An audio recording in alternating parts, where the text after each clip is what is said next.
too before we got started. I haven't seen him in forever either. So, hi, Oren. I know you're muted now, but I'm just saying hello from Vancouver. Hey, Kristen. Hi, back from Hamilton. I'll be in Vancouver in April. Oh, really? What's that? What's that for? Food. What's that? Restaurants. Of course. Oh, no, for food. I thought that was like I thought you were some acronym for a meeting that I've never heard of. No, family and food. Oh, great. Well, feel free to stop, let me know, and feel free to stop by if you have time. I know those kind of visits are tough for that, but if you'd like to, just let me know. Yeah. All right. I'll behave now. Okay, I know it's hard, but okay, let's get started. Hi, everybody. I'm Jackie Drew, and I'm president of the Network for Hospice and Palliative Care, Oncology, and HIV/AIDS within the World Congress for Physical Therapy. And this is our winter quarterly education session, and I'm very happy to welcome Rachel Fey-Larsen. She's going to be presenting on lymphedema and risk management. And so without further ado, I'm going to turn my camera off, and then Rachel can take over from here, okay? All right. Well, good morning or good afternoon, wherever you may happen to be. I have to say, I am so humbled and honored to be speaking with all of you today, because I know I recognize your names from papers and courses, and suddenly my nerves right now are pretty intense, because I didn't realize I'd be speaking to such an important group of people. So thank you for having me. My experience with lymphedema started back in 1996. I was working for a rehab hospital, and they were interested in starting a lymphedema program back then. So they asked me to start the program, and I did. And from about 1997 to 2002, I ran that clinic there, and it was largely successful. However, that particular organization was going through some tough times, and as everybody was planning their exit strategy, I thought it might be a good idea for me to go ahead and take my lymphedema clinic out into private practice. So I did that in 2002, and it just started as a very small lymphedema clinic. I think we had about 1,000 square feet, and it was just me and one other employee. And then as I was treating these lymphedema patients, of course, I realized that there were so many other issues, with lymphedema patients, such as loss of motion and pain and lack of mobility and all of those things. So I began to educate the physicians about the need for physical therapy for those conditions as well, and then changed my name from Forte Physical Therapy to Forte Rehabilitation Wellness, emphasizing all rehabilitation for oncology and wellness for oncology. So we are in our 15th year of private practice here in San Antonio, and we're very proud of the work that we do.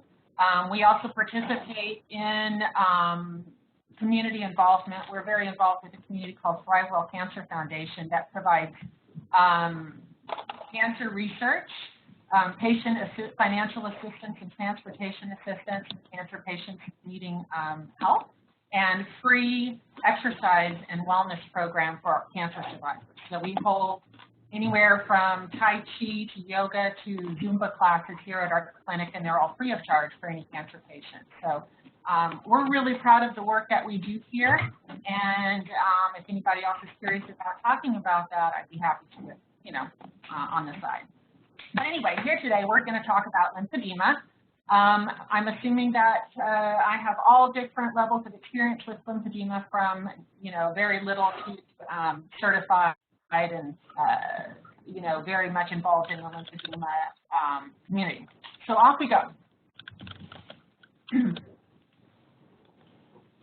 All right, so just to quickly run through the objectives, we want to just give you all a basic understanding of the anatomy and physiology of the lymphatic system, differentiate lymphedema and other common causes of edema, understand the basic concepts of complete decongestive therapy, which is the kind of the standard of care for treating lymphedema. Provide treatment strategies for early stage lymphedema. It's my hope that this is where we will all intervene. It's something that all of us can do even without formal training in lymphedema management. And understand risk reduction practices, which is also very important to pass along to our lymphedema patients and our cancer patients and other patients to avoid this getting out of hand. And then I will, at the end, provide some resources for further education. Okay, so the lymphatic system, there are three main functions of the lymphatic system, the first being defense. Of course, it removes and destroys the waste, the debris, the dead blood cells, pathogens, anything that's floating around in those tissues that needs to be taken out and destroyed by way of the lymphatic system, the lymph nodes. The other purpose of the lymphatic system is absorption and transport. So as you ingest all of the foods that you eat, it is the job of the lymphatic system to take those vitamins and all the nutrients and kind of deliver the nutrients to the cells of the body. So there's a lot of lymph in the gut area, and that's the primary purpose of it for absorption and transport. But the one that we're going to talk about today is fluid balance.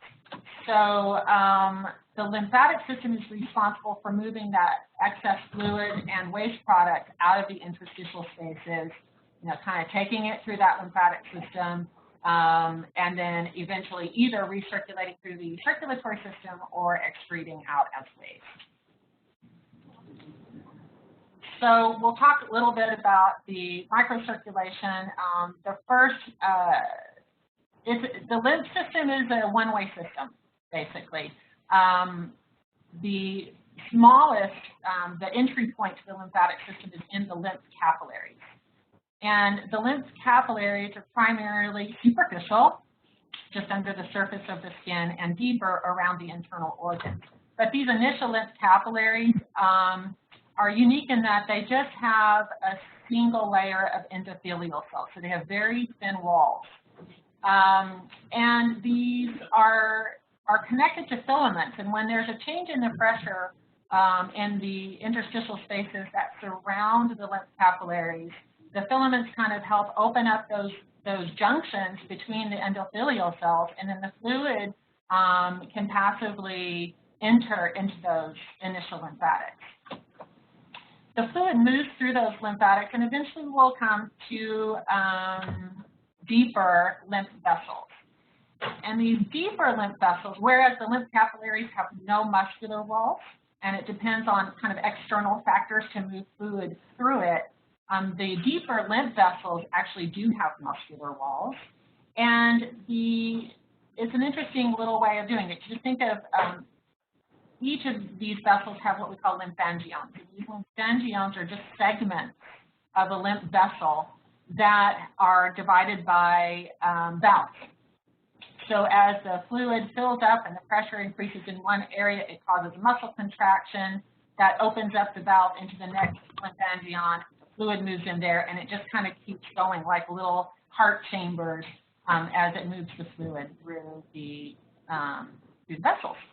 You have the fluid, the vessels that go into eventually these vessels lead to lymph nodes.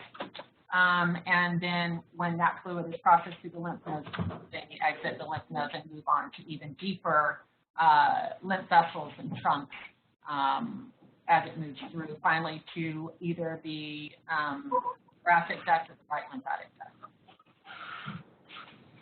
Factors that influence the movement of fluid throughout the tissues in the body are hydrostatic pressure, colloid, osmotic pressure, and lymphatic permeability.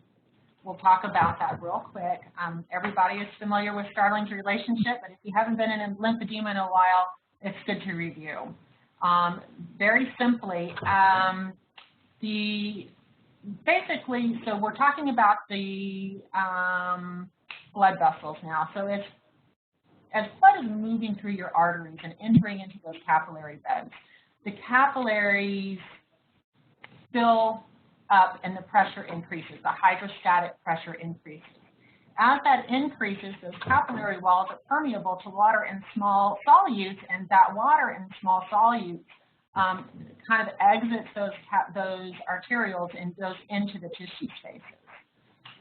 It's impermeable to plasma proteins and lipids, And so those actually stay and move through the arterioles and eventually reach the venules. While that is going on, as the plasma proteins move through, then the oncotic pressure increases, and those proteins are going to then pull the water back into the venule end of that capillary bed. So in a healthy situation in homeostasis, there's really no net change in the interstitial spaces, okay? So that's really important to understand when you're thinking about edema in general, and not just lymphedema, but also edema as well. So what happens if we just kind of take that a little bit further? The arterial blood is carrying oxygen, nutrients, hormones, all the things that the cells need to survive in your body. So that fluid, through that hydrostatic pressure, is leaving the arterioles, and now it's flowing into those tissues, and it's bathing all those cells with all the nutrients that they need. The cells, as they use these nutrients, are creating that metabolic waste, and that metabolic waste is now floating around in the tissues as well. So any given time in those tissues, you're going to have all the good stuff, the oxygen, you know, the nutrients, all those things, but you're also going to have a lot of cellular debris, cellular waste, bacteria, all of those things as well. So part of that fluid, like the water, basically, and about 90% of the fluid is going to return into the venule end of those capillary beds. But 10% of that fluid is going to actually enter those lymph capillaries. And that's going to be primarily, think of it as the garbage system for the body. All of the metabolic waste, the bacteria, if there's cancer cells, anything, any kind of foreign pathogens are going to enter at this point in these capillary beds into the lymph vessels, okay? Now, lymphatic circulation, and this is kind of a cornerstone of treatment, is understanding that the fluid is moving through the body in regions or territories, okay? So as these initial lymphatics, or these lymph capillaries, take that fluid and kind of move it to the deeper lymphatics, these deeper lymphatics are directing the fluid to lymph nodes, regional lymph nodes. So if you look at the upper body territories, these different colored areas are showing you the different territories and the different regions where fluid moves. And they typically move in different directions. You'll kind of see these lines dividing all these areas, and these are watersheds. They're not actual structural, you can't see them, they're not structures, but it's the area where the lymph capillaries, the lymph flow changes in different directions. So everything in the right chest wall and upper arm are really going to be taking that fluid to the lymph nodes in the right axillary lymph bed. Same with the left side. And in the hand, there's a few, in the upper extremity, there's a few lymph nodes in the elbow, but primarily everything is going to end up coming into the axillary lymph nodes. In the lower body, primarily everything in the left lower extremity is going to be filtered by the lymph nodes in the left inguinal region, and everything in the right lower extremity is going to be filtered in the right side.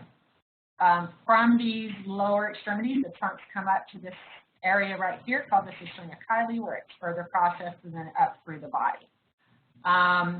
All of the lymph fluid from the lower extremities eventually joins with the thoracic duct and deposits that fluid on the left side of the throat, at the thoracic duct. On the right side, just the right upper extremity actually ends up converging the right lymphatic duct, and that's where the fluid re-enters the circulatory system. So just keep in mind, everything from the lower extremities in the left side are emptied into the left side of the body, and everything in the right upper quadrant enters the circular system via the right side of the body. And that understanding the map and those pathways is critical to treatment, because you have to kind of know where you're going to be trying to manipulate this fluid when lymph nodes are involved and lymph nodes are missing. okay? So we kind of divide edema into two primary categories. Edema, or general edema, is an abnormal accumulation of fluid in the tissue spaces or cavities of the body. It can be anywhere in the body, and it's typically because of an imbalance between hydrostatic and osmotic forces at the capillary level. Lymphedema is swelling caused by a compromised lymphatic system. So, you know, lymphedema really is a subcategory of edema, but we do separate it out because this is really a problem with the lymphatic system, whereas general edema is more a problem of the vascular system. You can have a combination of the two, but for simplicity's sake, we'll just kind of divide them with pure lymphedema at this point. So primary lymphedema is really considered a congenital defect. And so there can be just something that has happened with the structure of the lymphatic system, whether it be, you know, the lymph node level or the lymph vessels or the valves are not properly working. You know, any number of things can happen. And this can happen either in infancy. It can happen a little later around the year, you know, of adolescence, around 14, 15. Or you can see the onset later in life around the age of 35 or later. So if you're looking at a person, you are talking to them and they say, I've had it since I was a teenager, and you can't identify any other cause, typically that's primary lymphedema. Primary lymphedema can happen in, I have treated infant boys and I've treated young girls as well, but it primarily happens in women, in females. Typically, it's unilateral, and typically involves the lower extremity. So you'll have either the right lower extremity or the left lower extremity. Typically involves the feet as well. Yeah, so I guess that's about that. Fey-Larsen lymphedema is another one, which I think I have a slide, and we'll talk about that in a minute. And then secondary lymphedema as well, of course, is what I primarily see. You could just take a look at a picture of a woman with secondary lymphedema due to breast cancer. As you can see, the right upper extremity is significantly more swollen than the left upper extremity. So some of you may, you know, I'm in other countries see Fey-Larsen lymphedema. I myself have never seen this in my clinic. Well, actually, I think I did see this one time. It was my gosh, that was probably back in 1998 or something like that. And this guy was actually a missionary, and he had been to on a missionary trip, and I can't even remember where it was, but he did come back and had Fey-Larsen lymphedema. He was getting multiple infections, and it was very difficult for him to control. But I think that's in the almost 20 years that I've been doing this, that's the only time I've seen it before. Anyway, Fey-Larsen lymphedema affects a lot of people throughout the world, about 120 million people, typically in the tropical and subtropical areas of the world, primarily found in Southeast Asia and Southern Africa, I believe.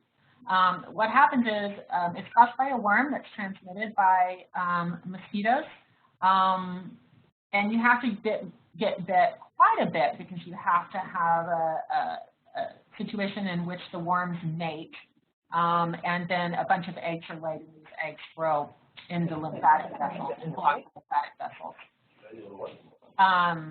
Primary lymphedema, we talked about it. I'll just go over it again. We talked about in infancy when it happens, it's otherwise known as Milroy's, in adolescence, lymphedema praecox, or in adulthood, lymphedema tarda. Okay. Breast cancer related lymphedema is probably 90% of the patients that I see in my clinic. And a lot of research in the United States has been done on this, so we have a lot of studies on this, whereas we don't have a lot of studies on the others, but we tend to believe that the data carries over from breast cancer-related lymphedema to other lymphedemas. It can occur immediately after surgery or even up to 30 years after treatment for breast cancer. However, it's estimated that about 77% of the cases occur within the first 3 years of surgery. If you don't get lymphedema within the first 3 years of surgery, you're not out of the woods. Your risk is a lifetime risk, although it does go down if you haven't had it within the first 3 years. The incidence post-breast cancer treatment, you know, there's really no good studies. They say 8 to 56 in the literature at 2 years, probably somewhere around 33% is what I think is kind of the accepted incidence. But other cancers can cause similar edemas, melanoma. We see a lot of that here, pelvic cancers, and we do treat a lot of people with head and neck cancers as well for facial and neck lymphedema. So treatment-related risk factors. So there are some studies out that look at this. Basically, when you are looking at sentinel node biopsy versus axillary lymph node dissection. So sentinel node biopsy is when the surgeon, when they're doing the breast surgery, removing the tumor, will go in and remove the first lymph node in the chain that's closest to the tumor. And they'll biopsy that, and if that biopsy is negative, then they don't need to take any further lymph nodes out along that chain. So it's a lymph node sparing surgery.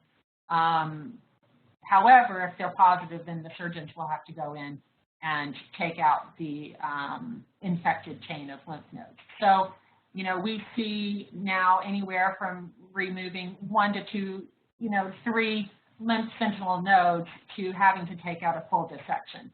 So people who have the full axillary lymph node dissection have about a 47% incidence, and then as compared to only a 16.8% incidence with sentinel node biopsy.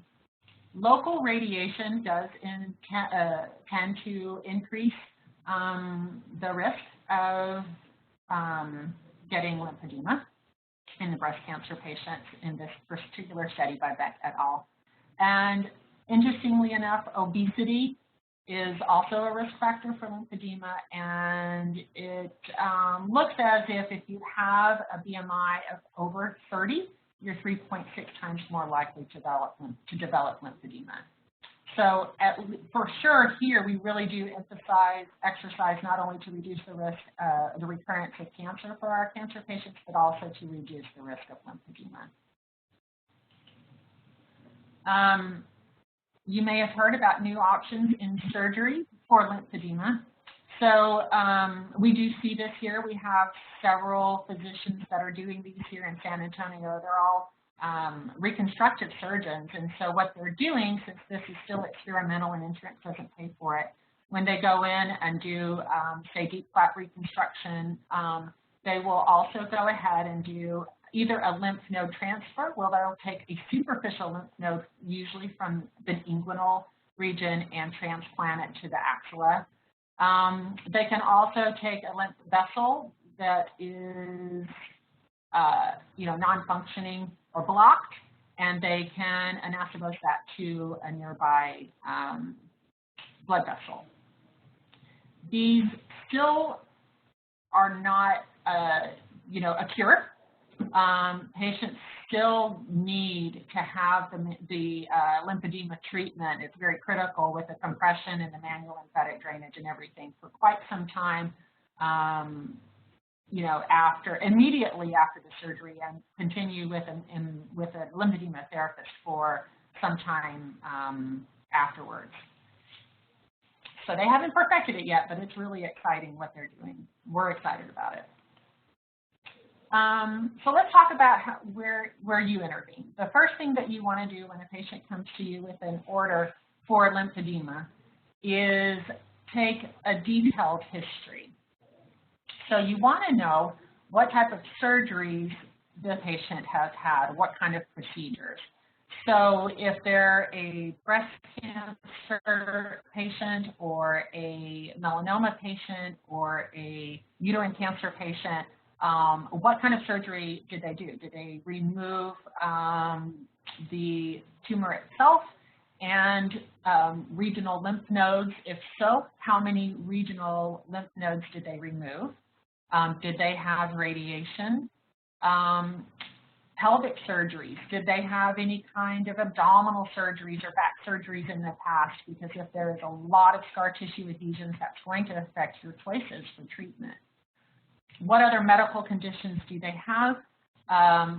We have a lot of diabetes in San Antonio, and a lot of people are coming with a lot of swelling and a lot of ulcerations because of their diabetes and all sorts of things. And so you have to know what other medical conditions they're dealing with, what comorbidities do they have that may affect either their treatment or their ability to care for themselves during treatment and afterwards, because it's a very labor-intensive regimen for many patients, and some of them are simply not able to do it on their own. What kind of medications are they taking? If they're still in chemotherapy, some of the chemotherapies can cause generalized edema. You know, there are a lot of medications out there that cause swelling, and a lot of people are placed on medications to try to reduce their swelling. If they're on a diuretic, what kind of diuretic are they taking and how much? It's very common for people to come to me taking diuretics, which are often indicated because they have heart conditions or they have other things that necessitate that. But if they are taking it strictly for the lymphedema, you may want to have a discussion with their physician about the appropriateness of that drug. You want to know their family history, because if they're coming in with leg edema or you know, other kinds of edema even, you want to know, is this a did your mother have this? Did your father have this? Is there a family history of cancer? And that can tell a good story if you know the family history. When was the onset?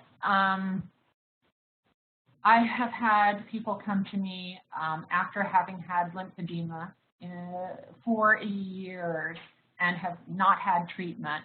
Some of them very recent onset. Some of them can be a very fast onset, sudden onset. Some of them can just kind of be this gradual increase that they've noticed but they haven't really paid much attention to until suddenly it started to affect their function or perhaps their ability to wear you know, their clothes and have that freedom of dress.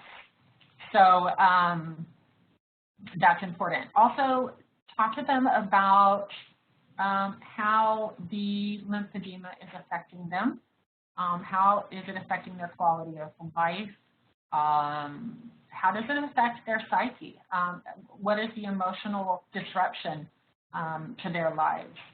I will tell you that in my population of breast cancer patients, the diagnosis of lymphedema is more difficult to deal with than the actual diagnosis of the cancer, because they felt like they could beat the cancer, but when they find out that they have lymphedema, it's a constant reminder of the cancer that they had, and it's a chronic condition that they'll never be able to quite let go of.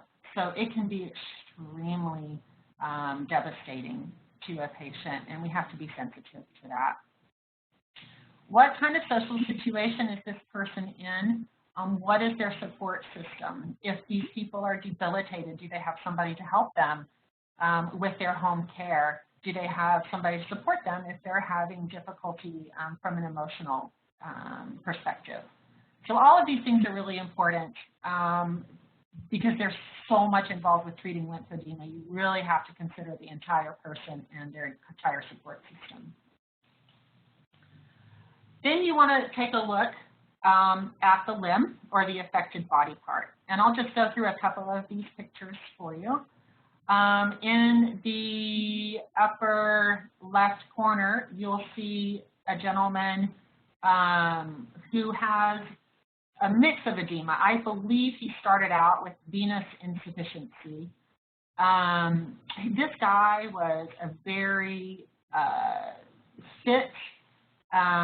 He was a power lifter when he was younger. He was in the Navy. Really great guy.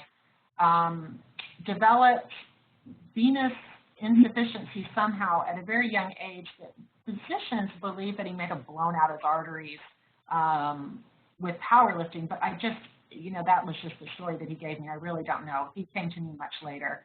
But as you can see, he's got marked, considerable deformity of the thighs. You can see the hemosiderin staining on his legs.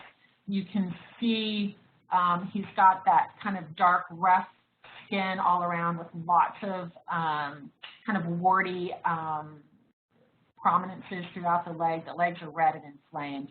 He has a really difficult time. This guy, we'll talk about him again a little bit later. But his situation is really tough because he lives alone. He's very immobile. He can't get into a car and drive because his legs are too large. He works from home, but he has a very difficult time donning kind of compression garments or anything. So it's been a real challenge for us with him. But nice guy, great guy, and we're working really hard to get those legs down and help him. His goal is to be able to get a job where he can actually leave his home because he's a real social guy. So this has greatly impacted his quality of life, his finances, everything. If you look at the center picture, you'll see an example of primary, what could be primary lymphedema on the left side. On the right side, it's lymphedema, and this is not actually lymphedema, but lymphedema, which is a different process altogether, typically bilateral. It's excessive deposition of fatty tissue in the lower extremities. You'll know these patients because they typically don't have swelling in the feet, only the legs. Their upper body can be very slender, but their hips and their legs and their thighs are very large, disproportionately large to their upper body. This can be painful. It doesn't really respond well to manual lymphatic drainage, but it does respond to flat neck compression garments and good maintenance. The lower right is a patient with upper extremity lymphedema, very easy to tell, easy to see. But if you look on the left lower, this patient also has lymphedema, but this patient has either stage 0 or stage 1 lymphedema. You may or may not be able to see it externally. You may be able to notice subtle differences in girth measurements or volume measurements, but the patient may feel it, may feel some achiness. We can actually determine whether they have lymphedema through some sensitive machines that can determine the amount of swelling in the tissues before it becomes a clinical stage. That's the stage where we really all want to be able to intervene because we can do really good education, we can get a compression sleeve, and these patients will never get to the point where you see in these pictures. The one in the center is, you can see the very, very, very deep pitting on the anterior leg. The skin condition is deteriorating. This patient actually has, I actually found this patient has liver failure. I have treated very recently a patient with a very similar pitting, and it's throughout the body, and this is getting to be a very serious situation. The patient that I had with liver failure eventually ended up passing away due to complications related to his cancer, and the liver was the complication. All right, so then you want to take objective measurements. So strength. You can do manual muscle testing, but you really want to see what's their functional strength. Can they grip? Can they pull up a compression garment? Can they pull a piece of Velcro? What is their functional strength? Same with range of motion. You can do goniometric measuring, but if I have, for example, a leg patient, can they reach their foot? Not only can they reach it, can they reach it well? To put on a compression stocking, for example, can they cross their legs? Can they bend? Can they squat? All of these things are important in determining what kind of home program you're going to put them on. Function, we always need functional measures with every, we do it with every patient, but functional measures such as the DASH and the LEFS give you a really good idea of how the lymphedema has affected their function, whether it be upper extremity or lower extremity. Balance and, gait, all of those things you want to look at just like you do with every other patient. Balance can be an issue with lymphedema patients. If we have, whoa. I'm glad to hear there are people out there listening. If we have a patient that we have to bandage bilaterally, perhaps that might have an effect on their balance and their ability to walk, we need to make sure that they have the proper assistive devices to make them safe. So balance and gait patterns are very important. Girth measurement, so you want to take measurements to see just how, I guess how severe the lymphedema is. So you can take girth measurements. We take them every 5 to 10 centimeters, and we compare the non-involved side to the involved side so that you can compare the two, and then you can keep track of those to see how much progress you're making with your treatment. And if you're not making any progress, do you need to change your treatment plan? So we typically will take those girth measurements once a week. Sometimes more often if we are, seeing something that we're not sure of, but typically once a week. Pictures are great. The LDEX reading, this is a machine that I was telling you about. It's not an expensive machine, but it's an expensive process because the electrodes cost so much. But this is the device that I was telling you about where they can actually get a reading and compare an affected side to a non-affected side, and it gives you a rating to let you know where they're at. And then they can take these LDEX readings on occasion to see if their edema is changing for the better or for the worse. An LDEX reading can catch lymphedema at stage 0, which is the preclinical stage. So there are no outward signs of lymphedema, but you definitely can tell that there is swelling in the tissues because of this reading. Stage 1 is when patients will begin to notice that there is lymphedema. They may see it kind of wax and wane. Sometimes it's up, sometimes it's down. They may notice that their ring is fitting a little bit differently. They may talk about a little bit of achiness or tightness in the tissues. And you may or may not see that evident in the girth measurement. But that is a real stage, and this is the most important time to intervene if you get them here. Stage 2, it's not reversible. So the fibrosis in the tissue, the prolonged swelling in the tissues has created fibrosis or hardening of the tissue. The body's laying down more fat in that area. It's very difficult to get the arm down at this stage, but we can definitely arrest it, keep it from getting worse. Stage 3 elephantiasis, you saw an example of elephantiasis where it is a massive deformity of the limb. The complete decongestive therapy that we use here in the clinic, and this is the hallmark of lymphedema treatment, consists of manual lymphatic drainage, compression, exercise, skin care, and risk reduction education.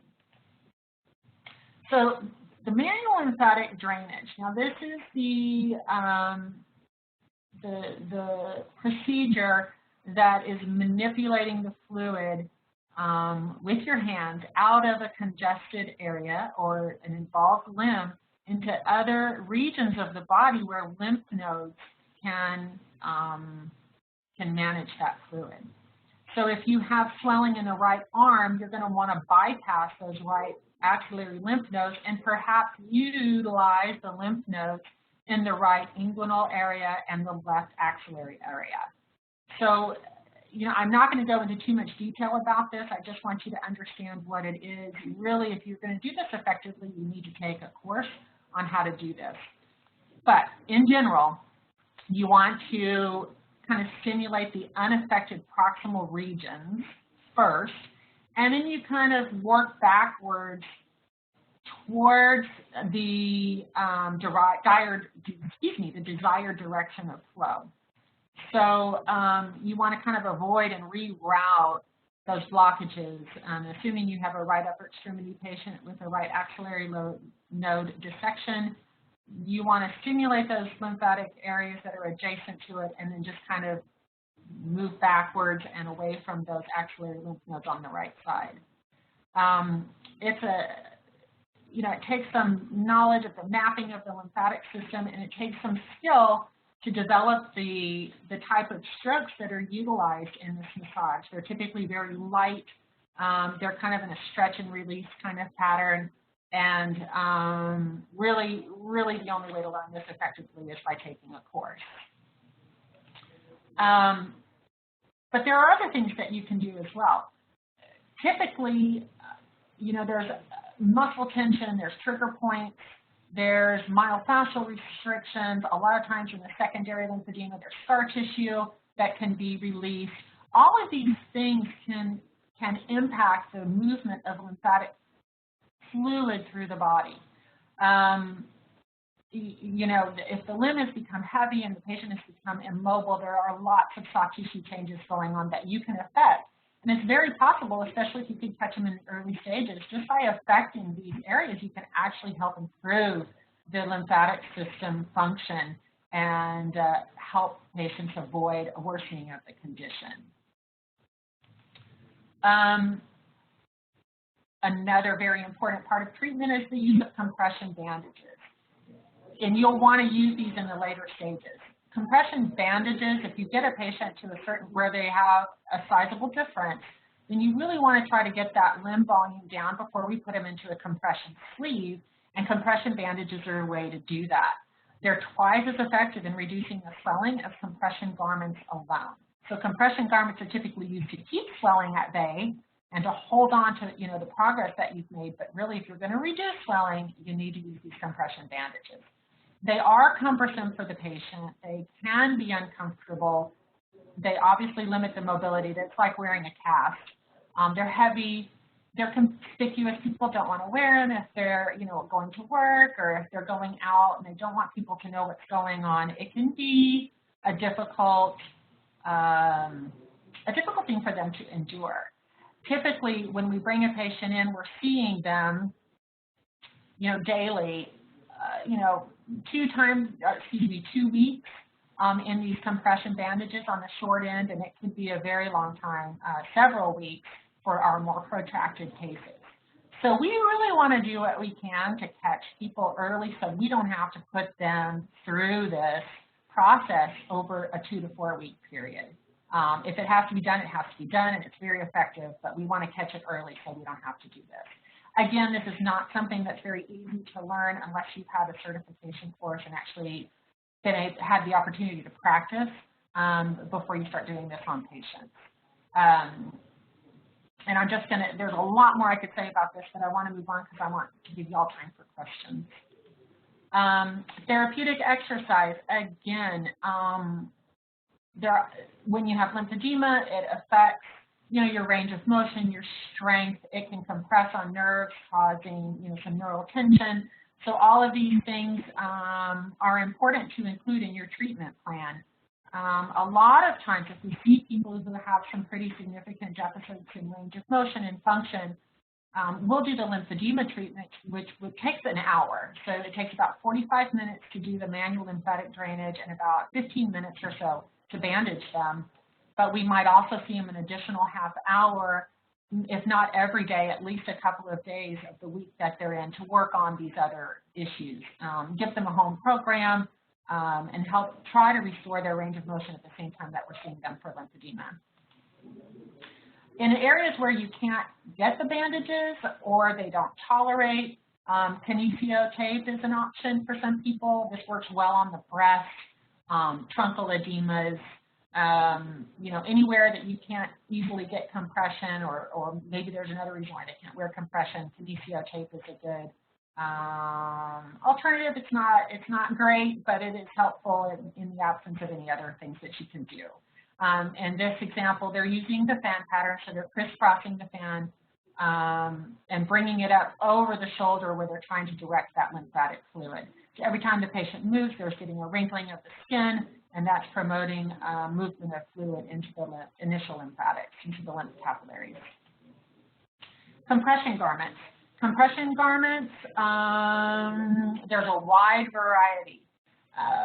The one over here on the far left is a compression sleeve that's kind of typical of what patients might wear. As you can see, it's pretty close to the patient's skin tone.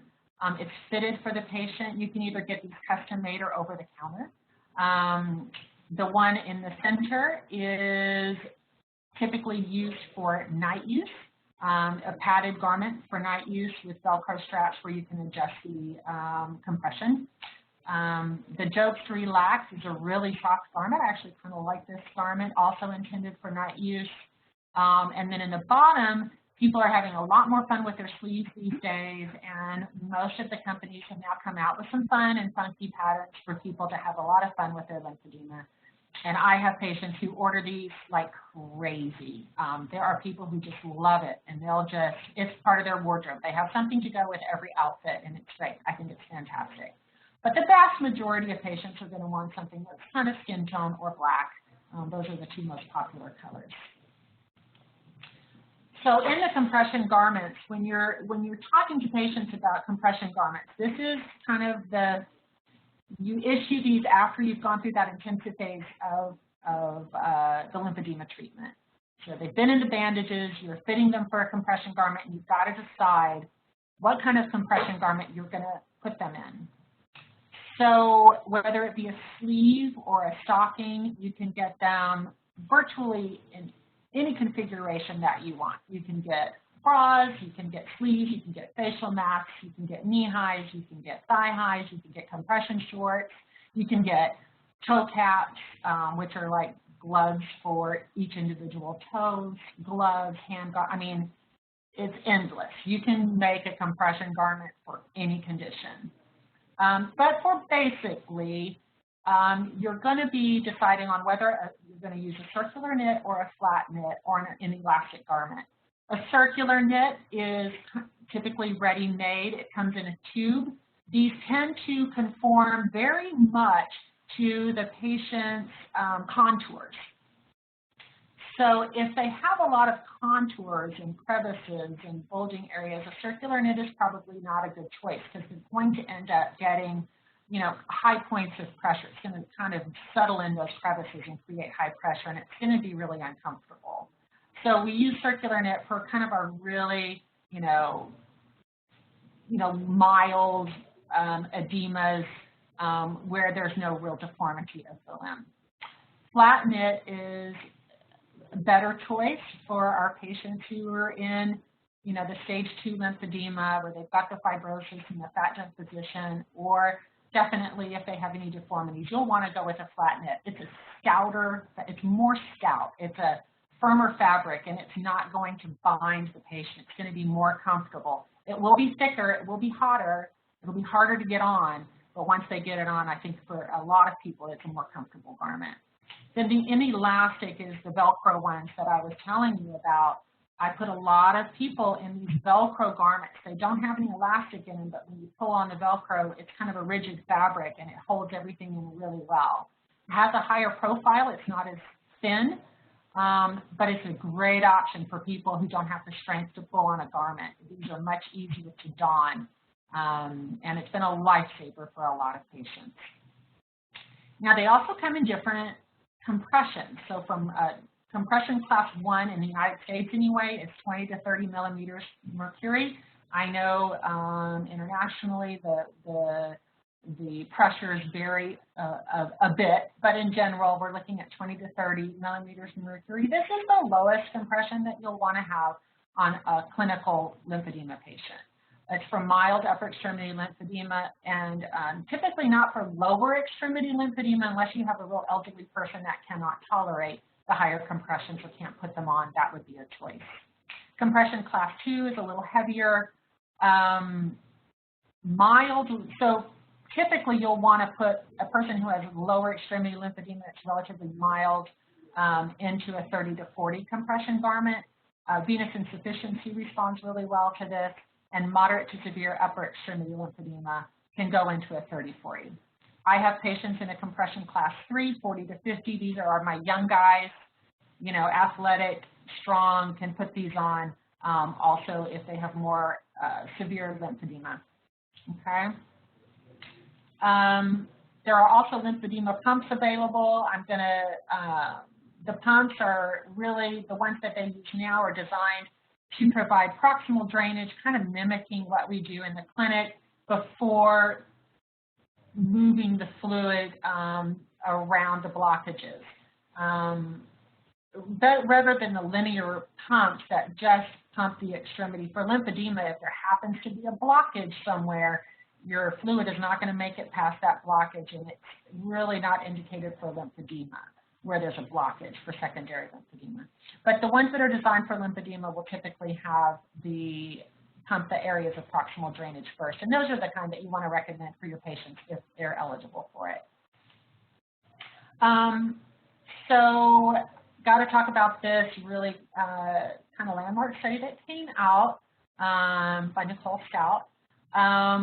And just really quickly, I'm running out of time, but I just want to tell you that the whole point of this was to try to encourage people to intervene early in lymphedema treatment. So she pointed out that the cost per year to manage early stage breast cancer-related lymphedema was $636.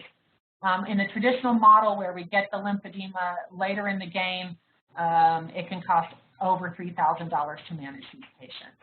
So based on that, Forte definitely has that early intervention. We have people coming in pre-surgically and post-surgically to get lymphedema education, get a compression sleeve if necessary, and continue with close monitoring on an infrequent basis, so maybe once a month or so as they go through treatment, and then follow up every 6 months after that as necessary. Let your patients know at this level how they can reduce their risk for getting lymphedema. In general, you want to advise your patients to avoid trauma to the extremity. So cuts, scrapes, burns, bruises, bug bites, sunburns, anything like that can increase the risk of getting lymphedema because of the inflammatory response that occurs to that area, making the load on the lymphatic system in that area more difficult to manage, and then causing an eventual swelling in the limbs. So trauma is a big one. Engaging in regular exercise is another big one, and we talked about maintaining normal body weight to reduce the risk already. And I've just listed them here, and you can read over them.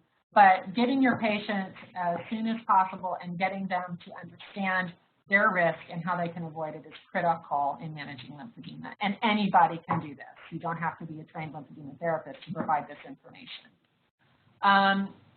Air travel, you know, there's no studies on that, although we do believe that since the air pressure is lower in the plane, you don't have that good external compression providing a change in tissue pressure, and some people will end up with lymphedema. We generally encourage patients to avoid blood pressure cuffs, to avoid those high pressures on the lymphatic system on the involved limb, and instead try to take blood pressure on an uninvolved limb.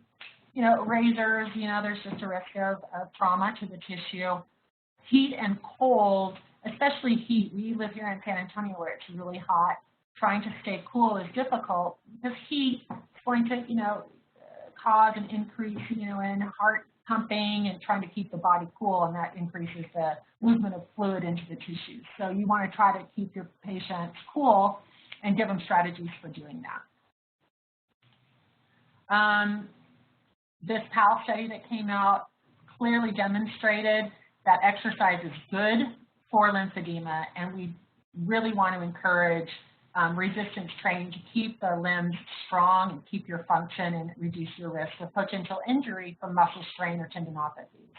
So as you can see here, there was a lower incidence of lymphedema in the weightlifting group in this study, 11% incidence as compared to 17%. And then also they looked at how many lymph nodes were removed and did that affect the risk? Well, as it turns out,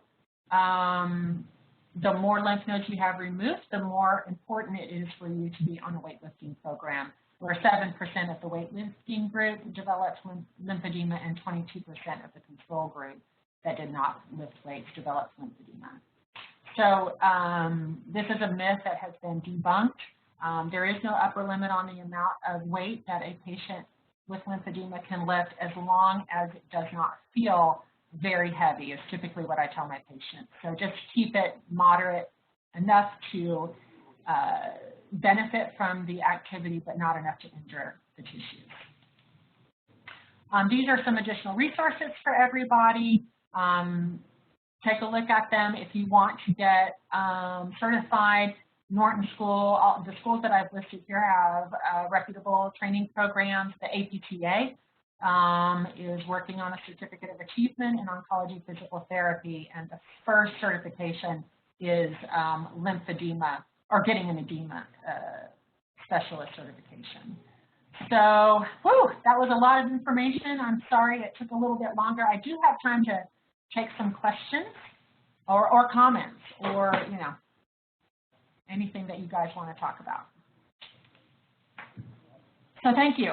Thank you for having me. Does anybody have any questions?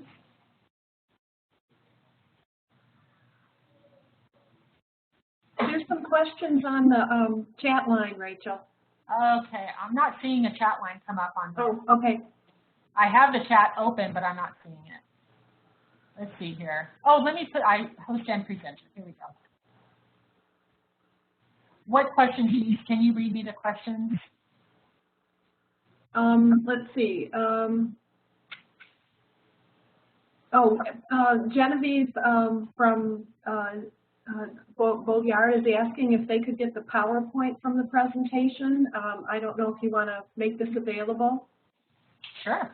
Okay, and we usually PDF it. Okay. I guess what we could do is we could post it to the website at the WCPT if that's okay with you. Mm-hmm. Yes. Oren says, thanks for a great talk to all the panelists. So does Terrace Reimer-Clark. And then they're asking, is the ABI index a reliable prerequisite for compression therapy? You know, it depends. I will typically talk to the physician about that. We have so many diabetes patients here that the ABI is typically not really reliable because the tissue can be so fibrous and so tight that it's not a good indicator of whether they can tolerate compression. So I would, if you get an ABI that's abnormal, I would just talk with the physician, let them know what your plan is, and just get, you know, have a powwow about that.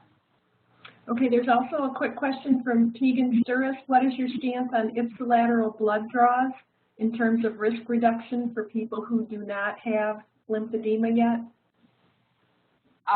My position is try to avoid that. Just because there's that risk, anytime you open the skin, there's that risk of infection. There's just a little bit of microtrauma to the tissues, and I've seen patients come to me, you know, and they're trying to figure out why the lymphedema started. That has come up. It's just, you know, it's incidental. We don't have any real data on it. It's hard to collect that kind of data, but I've just seen it incidentally in my clinic, and I discourage that if at all possible. Okay, a couple other quick questions here. Kristen Campbell is asking, for upper extremity issues related to breast cancer in addition to lower extremity, do you like the DASH best for capturing participation restrictions? When they have both upper, oh, you know what, I see it right here. For issues related to breast cancer in addition to lower extremity, do you like the DASH?